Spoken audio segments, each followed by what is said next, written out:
गुंडाविरोधी पथकाचे सहाय्यक पोलीस निरीक्षक श्री संतोष डोके हे सांगली जिल्ह्यामध्ये बेकायदा अग्निशस्त्रे विक्री करणारे व बाळगणारे इसम तसेच रेकॉर्डवरील गुन्हेगार यांचे सध्याच्या हालचालीबाबत माहिती काढत असताना आज दिनांक 8 एप्रिल 2019 रोजी गुंडाविरोधी पथकाकडील पोलीस कॉन्स्टेबल संतोष गवळे यांना 100 फुटी डीमार्ट शेजारील त्रिमूर्ती रिक्षा शॉपजवळ 2 इसम संशयास्पदरित्या फिरत असून त्यांच्या कमरेला पिस्तूलसारखे हत्यार लावलेले दिसत आहे अशी बातमीदारामार्फत बातमी मिळाली। लागलीच मिळालेल्या बातमीच्या अनुषंगाने गुंडाविरोधी पथकाकडील कर्मचाऱ्यांना 100 फुटी डीमार्ट शेजारील त्रिमूर्ती रिक्षा स्टॉपजवळ सापळा रचून सचिन महादेव जाधव वय वर्ष 25,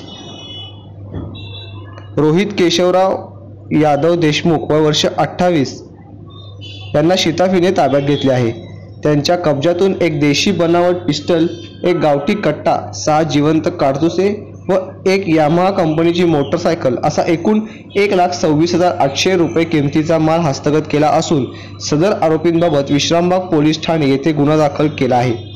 पुढील तपास पोलीस हेड कॉन्स्टेबल महेश आवळे गुंडाविरोधी पथक सांगली हे करीत आहेत।